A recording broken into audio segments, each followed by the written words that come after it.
다른 세대가 되었는데도 포기하지 않으시는 하나님이란 제목으로 여러분과 좀 말씀을 나누겠습니다. 오늘 본문은 여러분들이 잘 아는 기드온의 300용사 이야기죠.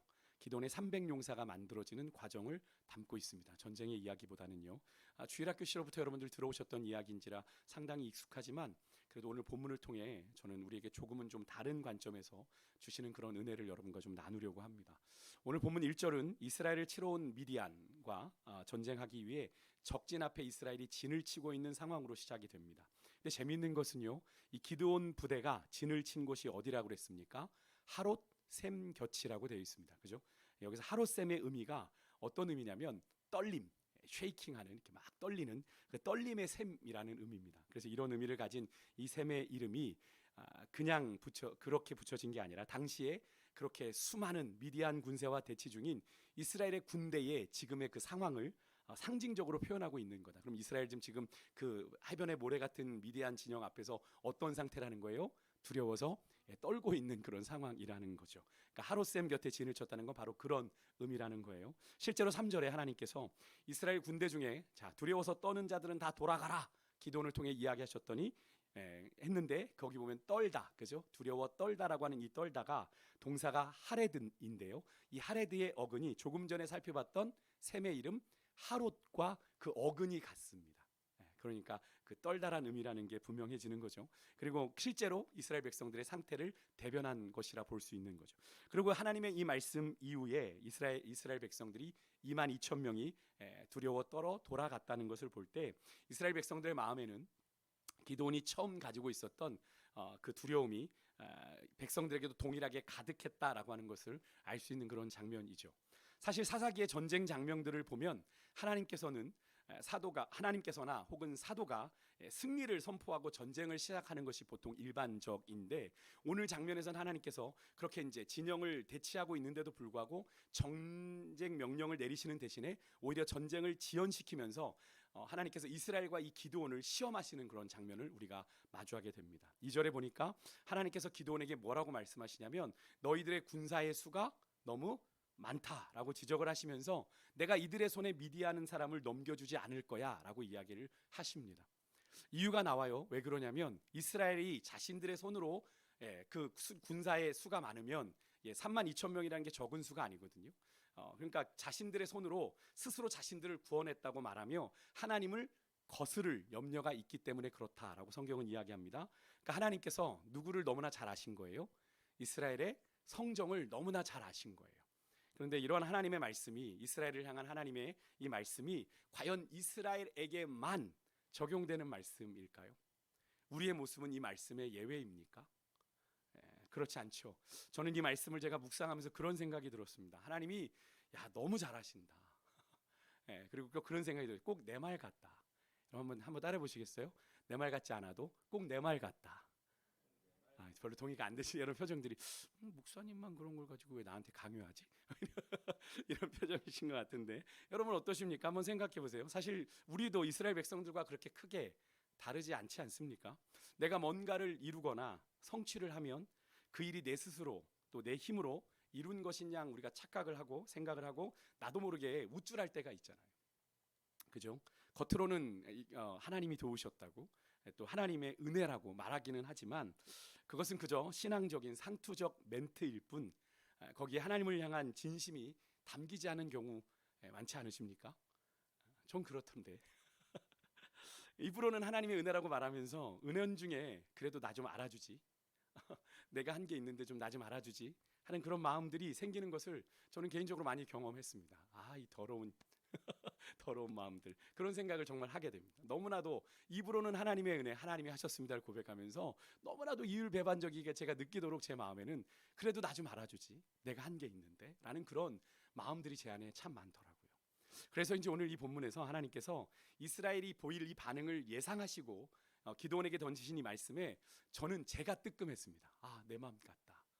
저는 뜨끔하면서 하나님이 정말 우리 인간이 가진 우리 안에 더러운 성정 그 연약함을 너무나 잘 아신다. 그리고 인간 안에 있는 누구나 가지고 있는 그 인정에 대한 갈망, 인정에 대한 욕구를 하나님이 너무나 잘 알고 계시는구나 라는 그런 생각을 해보게 됐는데요. 여러분 그렇습니다. 하나님은 우리 인간을 창조하신 창조주 하나님이시기에 우리를 너무나도 잘 아시겠죠. 당신의 형상을 따라 만드셨기 때문에 우리의 머리카락까지 세심 받으신 하나님이시기에 너무나도 우리를 잘 아신다는 사실을 여러분이 기억하셨으면 좋겠어요. 제가 이 머리카락까지 세심 받으신 하나님이다라는 걸 요즘 좀 새롭게 느끼는 건, 제가 많이 안 했지만 우리 사모가 이제 팔을 다쳐서 제가 머리를 한 2번 감겨주다 보니까 머리카락이 정말 많아요. 이걸 세신다고? 감겨줘서 이거 어떻게 세? 뭘 샜는지 알아? 또 짱 중간에 빠지잖아요. 이게 어디서 빠진 거야? 센 거야, 안 센 거야?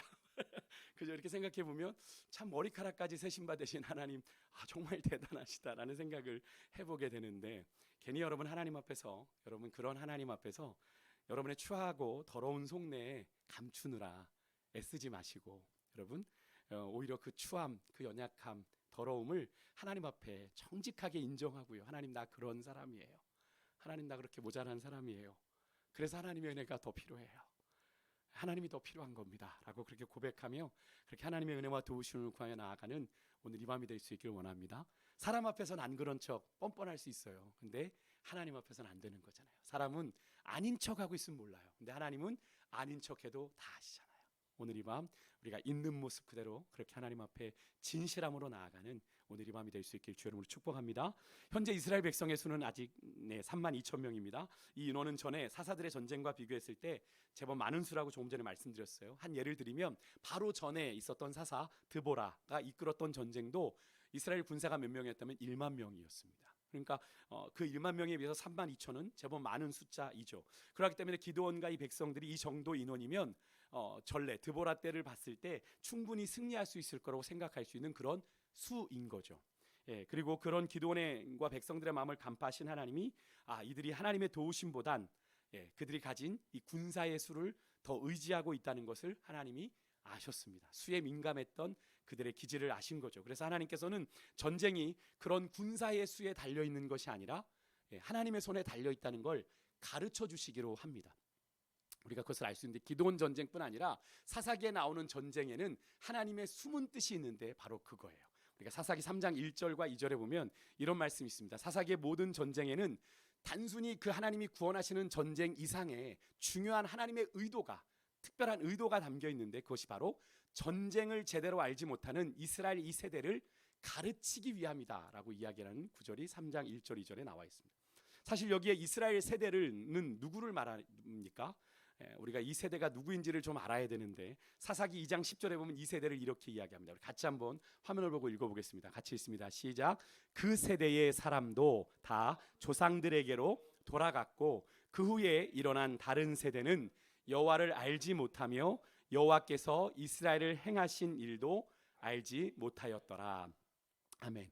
여기서 하나님이 전쟁을 가르치고자 하시는 세대는 어떤 세대예요? 여기 보면 그 세대의 사람이라는 건 그 앞에 여호수아가 죽는 이야기가 나오거든요. 여호수아가 죽고, 그럼 그 여호수아 세대의 사람, 그죠? 출애굽의 다음 세대들도 다 죽는 거예요. 그죠? 모세에 이은 여호수아도 죽고 그 세대 다음 세대의 사람들도 다 죽고 난 뒤에 일어난 그 다음 세대. 그래서 성경은 그들을 뭐라고 표현하냐면, 그런데 마땅히 다음 세대라고 표현해야 되는 것이 맞는데 뭐라고 표현합니까? 다른 세대라고 표현합니다. 다른 세대. 이유는 분명히 이어지죠. 그들의 뒤에 여호와를 알지 못해요. 그리고 여호와 하나님께서 이스라엘을 위해 행하신 일도 알지 못하는 세대였다는 거죠. 그러니까 이스라엘이 지켜온 신앙의 유산이 어떻게 된 상태? 단절되어 버린 세대. 그래서 다음 세대가 아니라 그들을 이렇게 다른 세대다, 디퍼런한 세대다라고 말을 하는 겁니다. 처음 기드온이 이끌고 전쟁을 치르려는 이 이스라엘 백성들의 대다수가 바로 그런 다른 세대. 문의는 이스라엘이라고 하는 혈통은 가졌는지 모르지만 속은 이방 민족과 별 차이가 없는, 그들이 정복해야 되는 이방 민족과 크게 다를 바 없는 속빈 강정 같은 자들, 그들이 바로 이 사사기 시대의 이스라엘 백성들이었다는 겁니다. 그러니까 사사기를 우리가 표현할 때 어떤 구절로 그들을 묘사하죠?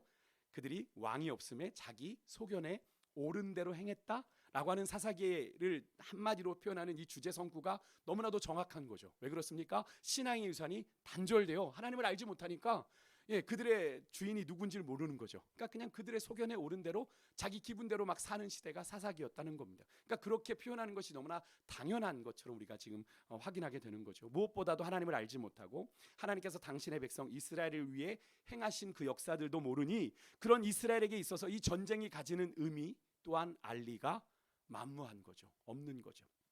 결국 하나님께서 지금의 이 다른 세대에게 이 전쟁의 의미를 가르치려고 하시는 것은 이 전쟁이 그들의 수가, 우리의 수가 많고 적음, 적의 수가 많고 적음에 달려 있는 그런 우세 논리에 있는 것이 아니라 여호와 하나님의 권능에 있음을 알게 해 주시려는 거죠. 하나님을 믿고 따르면 너희들이 어떤 불리한 조건 속에 있어도 전쟁에서 승리하게 되고 너희가 평화를 얻게 된다라는 사실을 이 하나님을 알지 못하는 이 다른 세대에게 가르쳐 주시고자 이 사사기의 역사를 써내려 가셨다라는 겁니다. 결국 이 다른 세대의 이스라엘에게 전쟁은 하나님을 떠난 다른 세대가 되어버린 이스라엘이 어떻게 해요? 다시 하나님을 만나고 훈련받는 신앙의 훈련장인 셈이 되는 겁니다. 이해가 되십니까? 여러분, 이렇게 하나님은요, 당신의 택한 이스라엘 백성의 이스라엘의 한계, 그들의 믿음의 현주소, 하나님을 알지 못해요. 그들을 위해 하나님이 행하신 일도 몰라요. 그들이 가진 믿음의 수준은 바닥이에요.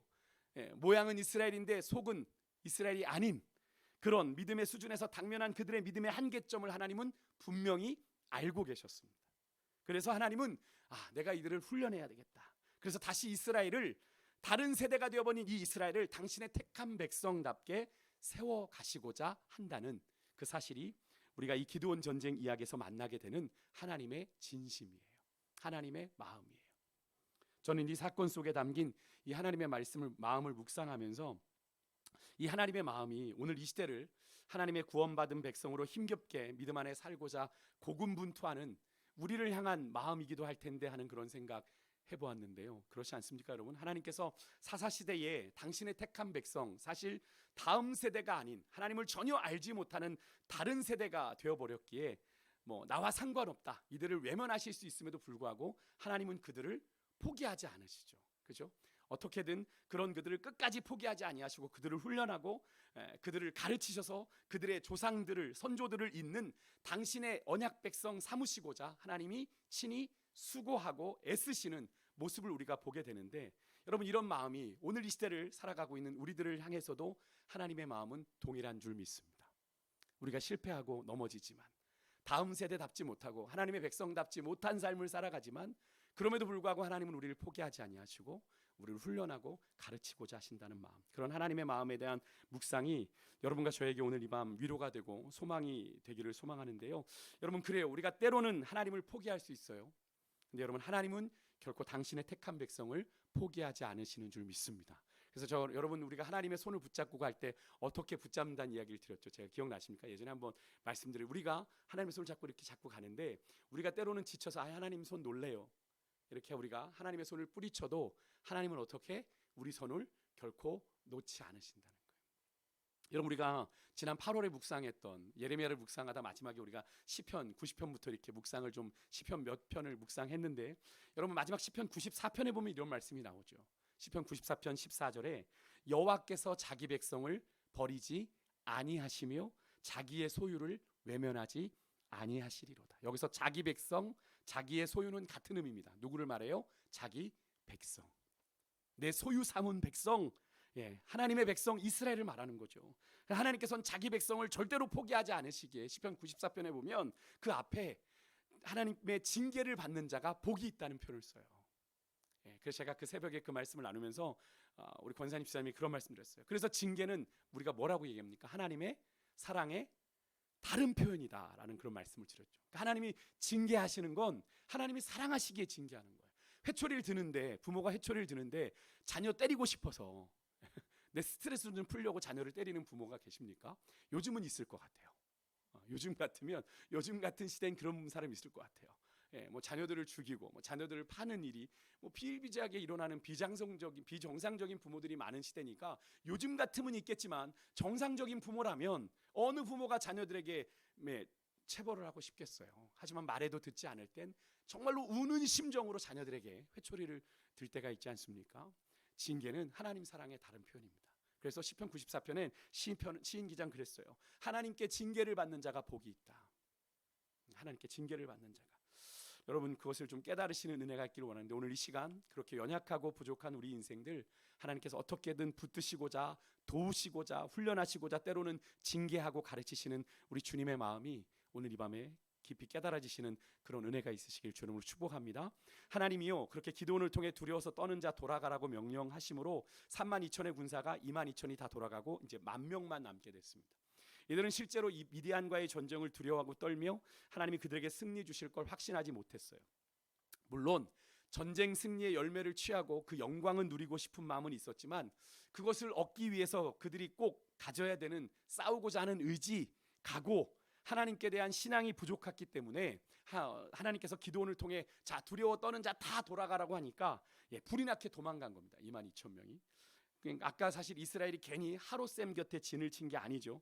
근데 이런 오합지졸 같은 상태라고 할지라도 그들이 좀 숫자가 돼서 만일 이스라엘이 이 미디안을 이기면 어떻게 되겠어요? 이들은 자신들의 그런 비겁했던 모습을 잃어버리고 언제 그랬냐는 듯 자신의 능력으로 승리를 얻었다고 하는 어설픈 이 자만에 빠질 것이 분명했는데요.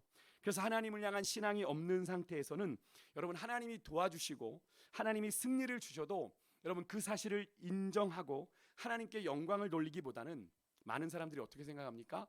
자신이 잘해서 된 줄로 착각하고 자신들이 하나님께 돌려야 될 영광을 가로챌 가능성이 높기 때문에 하나님이 그들의 수를 줄이신 거예요.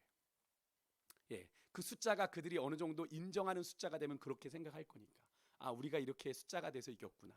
근데 이런 일은 오늘날에도 일어나고 있죠. 하나님을 향한 신앙이 없으면 하나님의 은혜가 은혜로 보이지 않습니다. 그죠? 모든 것이 내 공로요 내 노력과 내 수고인 것으로 보이게 되는 것이죠. 우리가 쉽게 빠지는 영적인 착각인데요. 여러분 그래서 여러분 중요한 표현인데 불신앙과 교만은 한 세트예요. 불신앙과 교만은 한 세트입니다. 여러분 하나님에 향한 신앙이 없으면 교만해져요. 그래서 교만해지면 하나님을 더욱 불신하게 되고 자기 고집대로 나아가게 되는 게 우리의 모습이죠. 그래서 성경이 그토록 경계하는 것 중에 하나가 바로 교만입니다. 성경에 참 교만에 대해서 우리에게 많이 경고하고 있는데 그래서 교만은 여러분 하나님을 신앙하는 믿음과 상극이에요. 그러니까 하나님을 올바로 신앙하는 사람치고 교만하면 한 사람이 없습니다. 교만한 사람치고 신앙이 올바른 사람 없습니다. 그래서 이 교만과 믿음은 절대로 같이 공존할 수가 없어요. 사실 오늘의 이 전쟁 이야기를 보면서도 여러분 우리가 이 기드온의 300용사를 이야기하면 이스라엘의 드라마틱한 그 승리, 그죠? 300이 그 해변의 모래 같은 그 미디안 군사를 물리쳤다. 그것도 칼도 없이 항아리와 불, 나팔만 가지고 이겼다라고 하는 이 드라마틱한 스토리에 우리가 시선을 빼앗겨 우리가 놓치는 것이 있는데 바로 기드온의 교만입니다. 사실 기드온이 하나님께서 큰 용사라 부르셔서 사사로 이스라엘을 구원하는 사명을 감당했지만 실제로 이 전쟁을 승리한 이후에 기드온이요 이 전쟁의 공로를 온전히 하나님께 돌리지 않아요. 나중에 읽어보시면 7장 후반부에 읽어보시면 문제가 당신이 우리를 다스리십시오라고 사람들이 나와서 이야기를 하는데 기드온이 아닙니다. 하나님이 우리를 다스리실 겁니다라고 얘기하면서도 자신에게 금부치 같은 걸 가져오라고 얘기해요. 결국엔 나중에 기드온이 어느 정도의 그런 정치적인 권력을 갖게 되는 걸 보게 되는데요. 그것뿐만이 아니라 기드온은 전쟁을 치르면서도 하나님의 이름에 꼭 자신의 이름을 덧붙입니다. 그래서 함께 하나님께 영광을 돌려야 되는 그 상황에서 자신이 영광을 함께 취하는 모습을 보게 되는데 여러분 7장 17절 18절 화면 우리가 오늘 읽지 않았는데 보면요. 기드온의 말이거든요. 백성들에게 하는 이야기인데 유난히 많이 띄는 단어가 있습니다. 제가 빨간색으로 표시해 드렸는데 보이십니까? 나만 내가 나 그죠? 유난히 나라는 단어가 많이 반복되고요. 이게 미디안 진영에서 그들이 어떻게 할지를 이야기하는데 미디안 진영에서 나팔을 불며 외칠 때 여호와를 위하여 하면 되는데 여호와를 위하여 한 다음에 또 뭐예요? 기드온을 위하여라고 한마디 덧붙이는 겁니다. 굳이 군사들로 하여금 자신의 이름을 외치게 했다라는 건 뭡니까? 기드온이 자신의 공적을 그 전쟁 가운데 자신의 공적을 드러내고 싶은 욕망이 거기에 반영이 된 거죠. 근데 하나님은 그것을 그냥 어느 정도 눈 감아 주시는 거예요. 왜냐하면 기드온의 믿음의 수준이 그만큼이니까. 그만큼이니까 그냥 받아주시는 겁니다. 어쨌든 하나님은 그렇게 2만 2천 명이 돌아가 10,000명밖에 안 남았음에도 만족하지 않으시고 4절에 보니까 하나님은 여전히 너무 많은 백성이 남았다. 기드온에게 나머지 백성을 데리고 물가로 내려가라. 거기서 내가 그들을 시험하겠다라고 말씀하시는데 그 시험은 바로 기드온과 동행해 전쟁할 사람, 그렇지 않은 사람을 하나님께서 선별하시겠다는 이야기죠. 물을 마시는 방식에 따라 두 그룹은 나누는데 여기서 약간은 좀 우리에게 혼란을 주는 게 개같이라는 표현이죠. 개처럼 물을 핥아먹는, 이 어감이 상당히 안 좋아요. 그렇죠? 그래서 개처럼 물을 핥아먹는 사람 하나님이 버릴 거야 생각을 하게 되는데 아니죠. 물을 핥아먹는 자가 오히려 하나님의 선택을 받고 무릎을 꿇고 마시는 자를 따로 선별해요. 우리가 기존에는 이 장면을 우리가 묵상하면서 이 물 먹는 자세에 나름 의미를 부여해서 이 본문을 해석했죠. 물을 이렇게 핥아먹는 자세, 그리고 물을 무릎 꿇고 마시는 자세가 어떤 의미인지를 나누었는데, 요즘에는요 사실 하나님이 이 물을 핥아먹는 자들을 선택하신 이유가 뭐 그들의 자세가 훨씬 좋아서라기보다는 그들의 수가 어때요? 300 적어서 300이어서 무릎을 꿇고 먹은 인원이 얼마고? 9,700명이고 그렇게 물을 핥아먹은 인원이 300명이어서 그렇다라는 의견이 요즘에 학자들 가운데서 대두가 됩니다. 전 개인적으로 공감이 돼요. 하나님은 그들을 가장 적은 숫자로 만들고자 하셨기 때문에 그렇거든요. 9,700과 300. 9,700이면 아마 하나님이 한 번 더 하시지 않았을까? 그죠? 그래서 300명이라는 절대적인 수적 열세, 적군의 그 바다 모래처럼 많은 미디안 군사에 비하면 더욱이 300이라는 숫자가 초라해 보이죠. 모자라 보입니다. 과연 전쟁이 가능할까 싶은데 여기에는 하나님의 특별한 의도가 있는데, 아까도 말씀드렸지만 이스라엘이 자신의 능력으로 구원을 얻었다라는 소리 1절 내뱉지 못하도록 아주 그들을 바싹 어떻게 해요? 낮추신 거죠. 바짝 내려놓으신 겁니다. 그래서 절대 소수의 사람들 300을 선택하신 거예요. 인간의 눈에는 군사의 수가 절대적으로 중요했습니다. 그 당시에는 특별히 무기가 많지 않았던 시대잖아요. 사사기 시대는. 그래서 군사의 수가 중요한 무기였어요. 수가 결국 무기였습니다. 근데 그들이 가장 의지하는 그 군사의 수를 하나님이 완전히 줄여 버리시는 것을 통해서 하나님은 이 전쟁이 너희들이 생각하는 그 숫자에 달려있는 싸움이 아니라 누구에게 달렸어요? 하나님의 손에 달려있음을 철저하게 가르쳐 주시기 위해서 그들을 어쩌면 거의 빈손처럼 만들어 놓으신 겁니다. 싸울 의지조차 갖지 못하는 지경까지 이르도록. 그리고 7절에 보니까 그 300의 숫자로 하나님은 이스라엘을 구원하시겠다라고 약속을 하시죠. 그러니까 그런 약속이 얼마나 터무니없게 들리겠어요. 그죠? 그들의 현실은 300인데 앞에는 해변에 모래같이 많은 미디안 군사들이 웅성웅성거리고 있는데 자기들은 겨우 300이에요. 아무리 하나님이 승리를 주시겠다는 약속을 주셔도 미디안을 기드온 손에 넘겨주시다고 해도 그 승리의 약속이 사실 고지고대로 들리지 않는 상황이지 않겠습니까?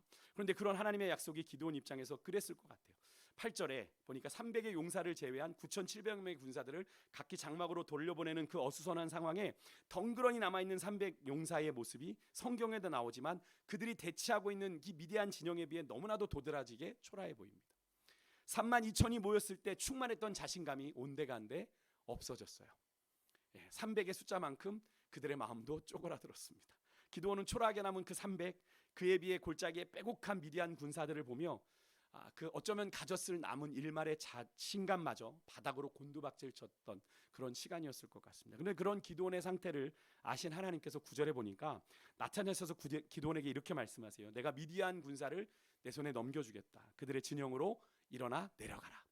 명령을 하시는데 이 말씀은 기드온과 300 용사들에게 승리를 보장해 주시며 전쟁을 시작해라 라는 명령이기도 한데, 여러분 왜 이런 명령을 하신 걸까요?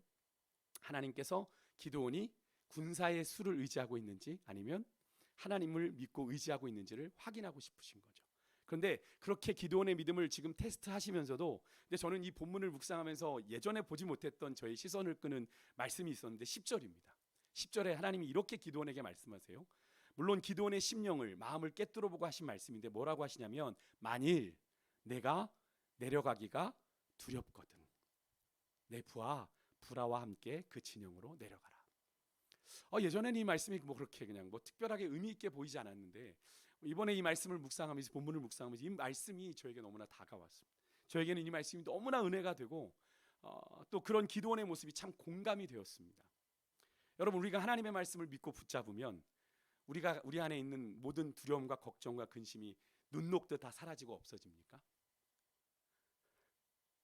제가 이렇게 질문해 여러분 다음 뭐라고 대답해야 돼? 없다 그러면 믿음이 없는 것 같고 그죠? 그렇지 않죠. 물론 하나님의 강권적인 은혜로 순간 그죠? 두려움이 사라지고 걱정과 염려가 사라질 수 잠시 동안 그럴 수 있지만 오래지 않아 우리 안에 다시 그 두려움과 불안과 염려가 엄습해 오는 것을 우리는 하루에도 수십 번씩 경험하지 않습니까? 저는 오늘 이 본문에서 하나님의 승리를 보장하는 이 말씀을 듣고도 두려워하는 이 기드온을 향한 하나님의 말씀, 네가 만일 두려워 기드온 네가 두렵니? 그렇다면 너의 부하 데리고 내려가.